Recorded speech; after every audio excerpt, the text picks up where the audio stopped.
এবার তাহলে আমরা আসি লোক। এই ভোজ সবার কথা আমার চিরকাল মনে থাকবে। আমারও মনে হলো যেন মায়ের কোলের কাছে বসে ভোগ খেলাম। সবাই মিলে মিলেমিশে ভোগ খাওয়ার যে আনন্দ এত আগে কখনো বুঝিনি। এবার আমাদেরও বিদায় দাও বাবা ঠাকুর। তোমরা এসেছিলে বলেই তো আজ এই ভোজ সভা সার্থক হলো। আমি যে তোমাদের কি বলে ধন্যবাদ জানাই। এ কি কথা বাবা ঠাকুর, এ তো আমাদের সৌভাগ্য।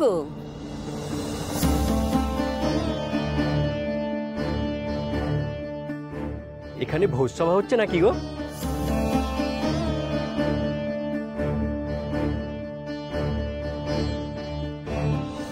হ্যাঁ।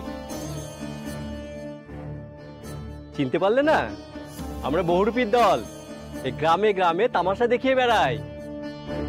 তোমরা কেমন করে জানলে এখানে ভোজ সভা হচ্ছে?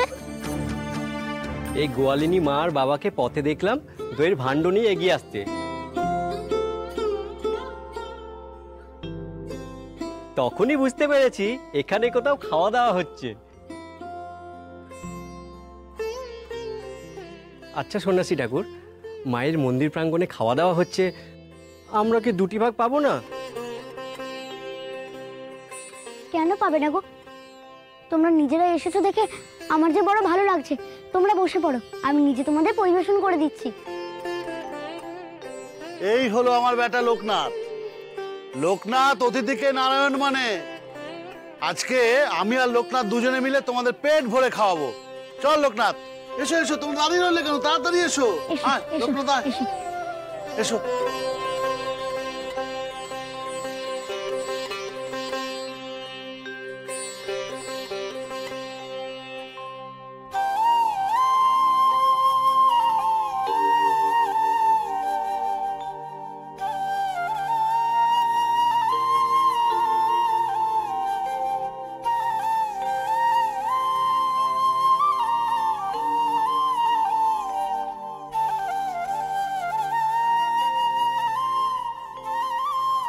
তোমরা পেট ভরে খাচ্ছ তো? লজ্জা করো না কিন্তু। কি যে বলো সন্ন্যাসী ঠাকুর, একে মন্দিরের প্রাঙ্গণে বসে আমরা খাবার খাচ্ছি, আর তুমি খাবার পরিবেশন করে দিয়েছো। এতে জানো শরীর আর মনে খুব বল পাচ্ছি গো। যা বলেছো ভয়া, নতুন উদ্যোগে পালায় নামতে পারবো। কাল যে আমাদের নতুন পালা শুরু হচ্ছে। কি পালা বাছা? কাল তো গঙ্গা পুজো। হ্যাঁ গো মা, আদি গঙ্গার বেহুলা ঘাটে প্রতি বছর অক্ষয় তৃতীয়ার দিন পুজো হয়।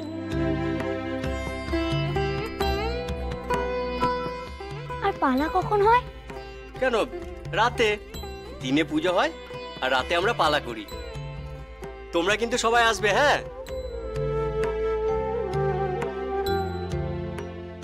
রাজামশাই, আপনি এলে আমাদের খুব ভালো লাগবে। সে তো নয় বুঝলাম, কিন্তু এই বেহুলা ঘাটের নাম তো আগে কখনো শুনিনি। হ্যাঁ মহারাজ, এই অঞ্চলে এই বেহুলা ঘাট নামে প্রসিদ্ধ আদিগঙ্গার ওই ঘাট। বড় পবিত্র স্থান এটা। সতী বেহুলার নাম অনুসারেই এই ঘাটের নামকরণ হয়েছে বেহুলা ঘাট। কালীঘাট অঞ্চলে যারা বসবাস করে তারা এই ঘাট থেকেই গঙ্গা জল নেয়।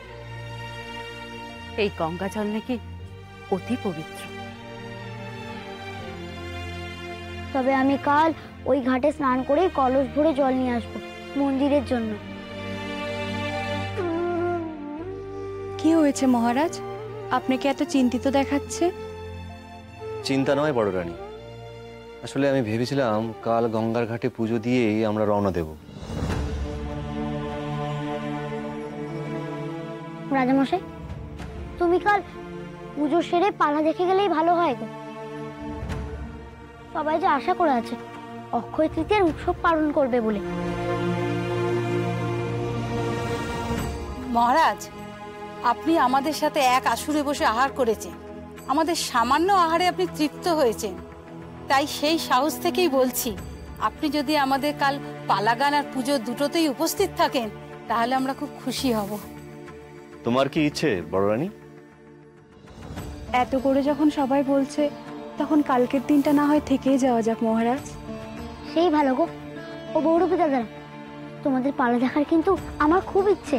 দেখাবো সন্ন্যাসী ঠাকুর, কাল একদম জমজমাট পালা দেখাবো সবাইকে। হ্যাঁ গো হ্যাঁ, কাল জমজমাট পালা হবে। তোমরা তো প্রতি বছর অক্ষয় তৃতীয়া পালন করো, আমায় একটু বলে দেবে কি কি নিয়ম পালন করো? অক্ষয় তৃতীয়ার দিন সমস্ত এয়স্থিরা শীতের সিঁদুর অক্ষয় থাকবে বলে ঠাকুরের পুজো করে। উপোস করে স্বামীর নাম নিয়ে পুজো করে তারপর জল মিষ্টি মুখে দেয়। বেশ, আমিও তাহলে তাই করব। হ্যাঁ গো মেয়ে, তুমি তো সদবা দেখছি, তোমার স্বামী কোথায়? স্বামীর মঙ্গলের জন্য তুমি পুজো করবে না?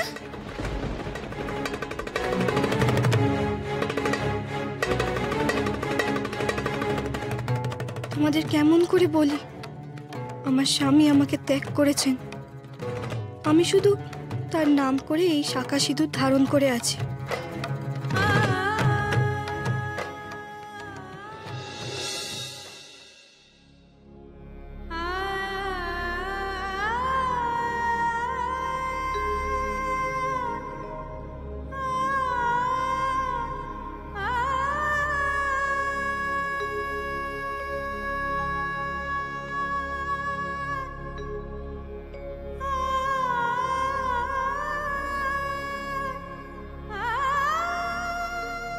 হ্যাঁ গো মেয়ে, তুমি তো সদবা দেখছি, তোমার স্বামী কোথায়?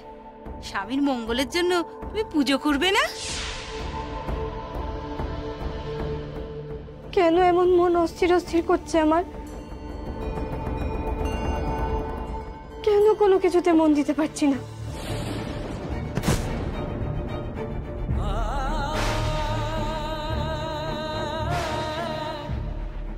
সর্বনাশ, ভর সন্ধ্যেবেলা এমন হাত থেকে সিঁদুর পড়ে গেল। এ কোনো বিপদের লক্ষণ নয় তো? হে ঠাকুর, এবার কি করব? ঠাকুর, ঠাকুরে কি হলো? কেন এমন হলো? কি করব আমি এখন? কি করব? করল দিদি, তুমি কাঁদছো কেন?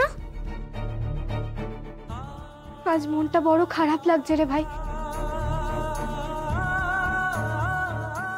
তার মধ্যে হাত থেকে সিঁদুরের কৌটো পড়ে গেল। বড্ড মন কু গাইছে। তুমি তো মায়ের কাছে আছো করল দিদি, মন দুর্বল করো না। সিঁদুরের কৌটো তো হাত ফসকে পড়ে যেতেই পারে, তাতে ক্ষতি হবে না, বিশ্বাস করো।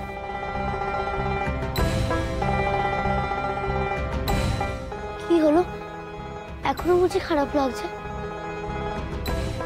আজ সকালে ভোজসভার সময় এই স্ত্রীদের মুখে স্বামীর কল্যাণের জন্য গঙ্গা পুজো দেওয়ার কথা শোনার পর থেকে মনটা বড় আনচান করছে রে। গল্পে শুনেছি সতী বেহুলা তার স্বামীর জন্য অসাধ্য সাধন করেছিল, আর আমি নাকি আমার স্বামীকে ছেড়ে চলে আসলাম। এতে কোনো পাপ হচ্ছে না তো? আমার স্বামী ভালো আছেন তো? কালকেই তো গঙ্গা পুজো করল দিদি, তুমি না হয় কাল তোমার স্বামীর মঙ্গল কামনায় গঙ্গা পুজো দিও। কিন্তু ভাই, আমি যে সন্ন্যাসিনী হতে চেয়েছিলাম, এখন ঘর সংসারের চিন্তায়, স্বামীর চিন্তায় আমার কোনো পাপ হবে না তো? সেই প্রশ্নের উত্তর আমি কি করে দেবো করল দিদি? সেই উত্তর তো একমাত্র মায়ে দিতে পারে। তুমি নিজে মুখে গিয়ে তাকে জিজ্ঞেস করো না।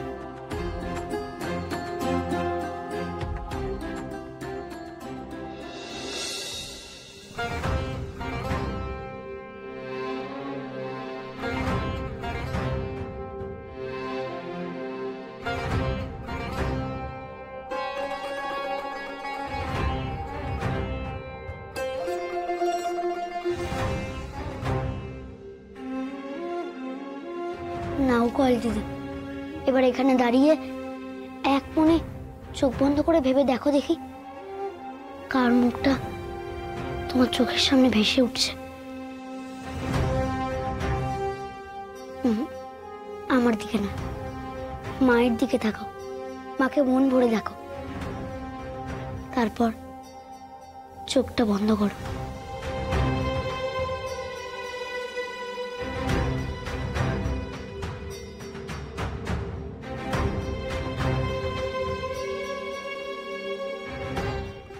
একাগ্র করো করালি দিদি, বোঝার চেষ্টা করো কার জন্য তোমার মন উতলা হয়ে আছে, মা কালী নাকি অন্য কেউ?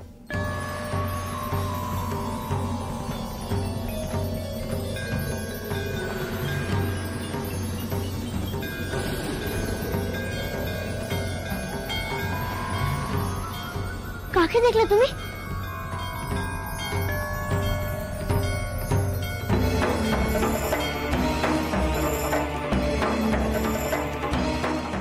কাকে দেখলাম? আমি কাকে দেখলাম ঠাকুর? কার মুখ দেখলে তুমি? আমার স্বামীর মুখ দেখলাম রে লোকনাথ।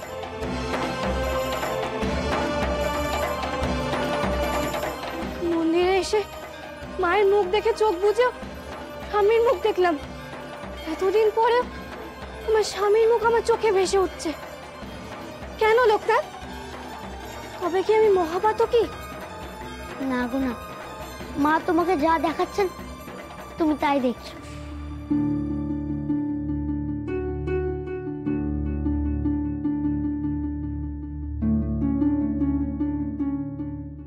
কিন্তু কিন্তু মা আমায় ওনার মুখ দেখালেন কেন বলতো? আমার ধারণা মা তোমার স্বামীর মুখ দেখিয়ে তুমি সংসারে ফিরতে বলছেন গো। তাহলে আমার ঈশ্বর প্রাপ্তি কেমন করে হবে ভাই? আমি যে মায়ের কোলে আশ্রয় নেব বলেই ছুটে এসেছিলাম। ওই যে কথায় আছে না, কারোর ঈশ্বর প্রাপ্তি সংসারে, আবার কারোর সন্ন্যাসে।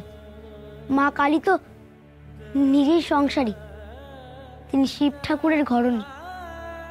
সংসার ছাড়া কি এই বিশ্ব সংসার চলে গো? তবে কি সত্যি সত্যি তুমি আমাকে সংসারে ফিরতে বলছো মা? স্বামীর সাথে ঘর করতে বলছো? কিন্তু আমি যে তোমার সেবা করতেই ছুটে এসেছিলাম। তুমি সংসারে থেকেও মায়ের আশীর্বাদ পাবে গো কয়েল দিদি। সংসারে থেকেও যে মাকে ডাকা যায়। বদ্যিমশাইকে দেখুন, উনি তো এত বড় সাধক, তিনি তো সংসারী। মা কি তাকে ফিরিয়ে দিয়েছেন? তোর পায়ের ধুলো দে ভাই। এ তুমি কি করছো? কেন ভাই? তুই যে আমাকে নতুন পথ দেখিয়ে দিলি, শিক্ষা দিলি, জীবনের অর্থ বোঝালি। তুই যে ছোট হলেও নমস্য। না গো, এই পৃথিবীতে তো ঈশ্বর ছাড়া কেউ প্রণম্য নয়। আমরা তো সবাই তার ইচ্ছেতেই চলছি। যদি মাথা নোয়াতে হয় তার কাছেই নোয়াবো।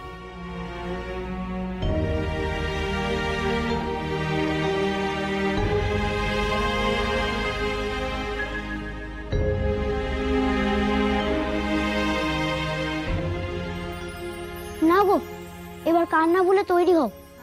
কাল তো গঙ্গা পুজো, তার জন্য তো সব জোগাড়যন্ত্রী করতে হবে নাকি?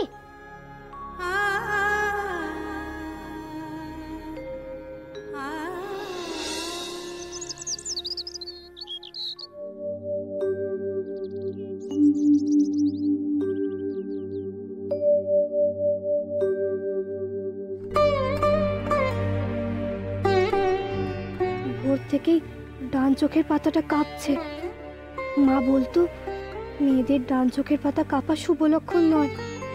আজ গঙ্গা পুজোর দিনে কোনো অঘটন ঘটবে না তো?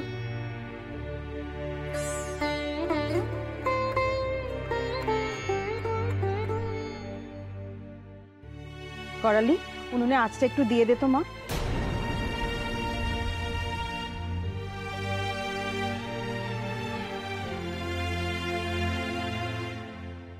কাল তো লোকনাথ বলল যা হচ্ছে সবই মায়ের ইচ্ছে। তবে আজ এমন হচ্ছে কেন? আজকের দিনটা ভালোই ভালোই কাটবে তো?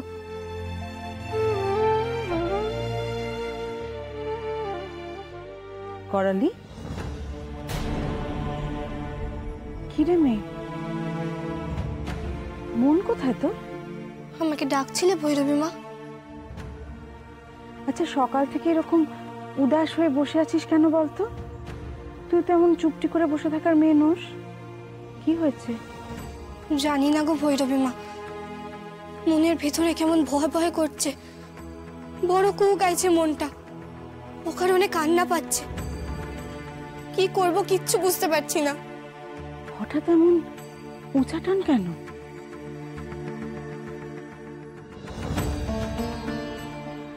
এমন কিছু তো ঘটেনি যাতে এরকম অস্থির হতে পারে মন।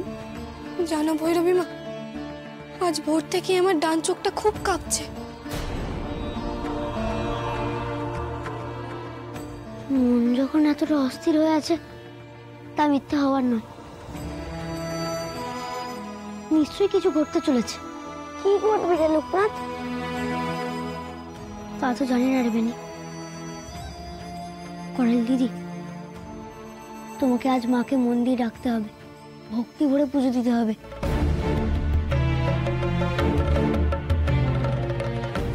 তিনিই যে বিপদ তারিণী, তিনিই কাণ্ডারি। যদি কোনো বিপদ হয়, তিনিই রক্ষা করবেন। ঠিক বলেছিস লোকনাথ। করালি, লোকনাথ একদম ঠিক কথা বলেছে। মায়ের পুজো করতে হবে তোকে। তুই ভক্তি ভরে মায়ের পুজো করলেই মা সব ঠিক করে দেবেন।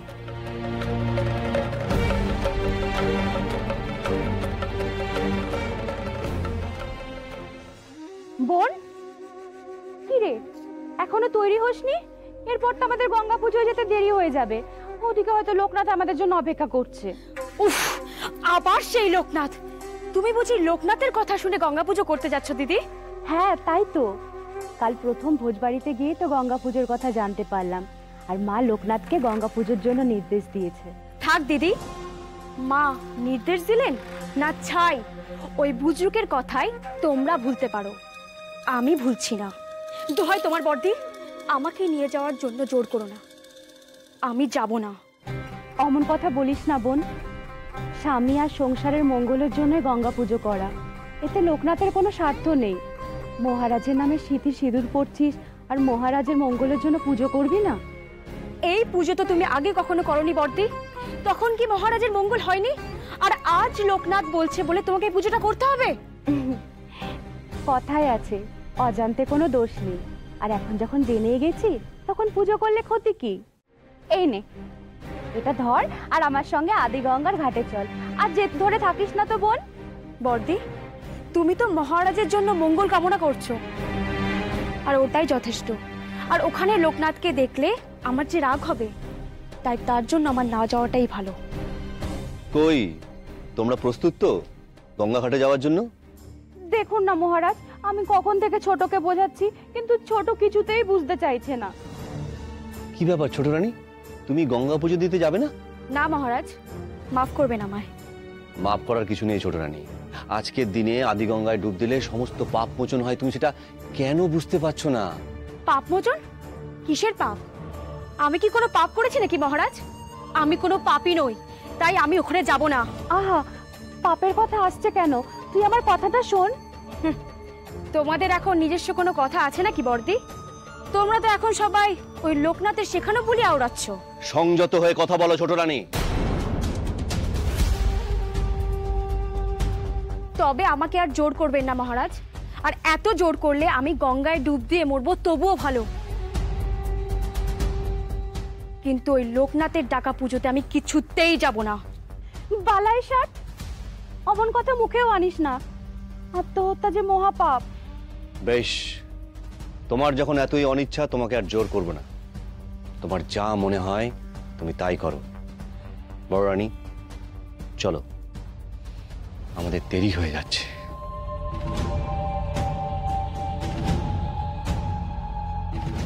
তোর যদি মন বদলায় তাহলে আসিস, আমরা আসলাম।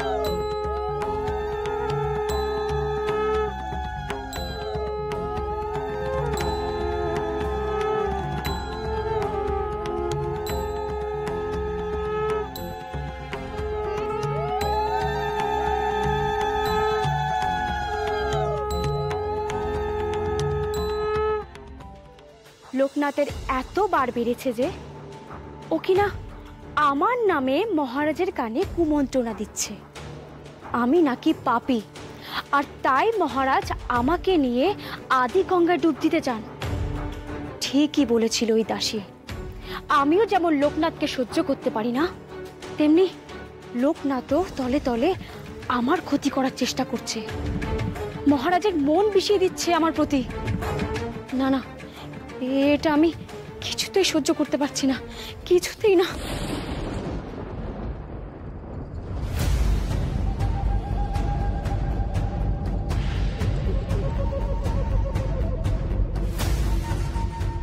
লোকনাথ, তুমি পুজো করবে? হ্যাঁ, তুমি যা বলবে তাই মানতে হবে।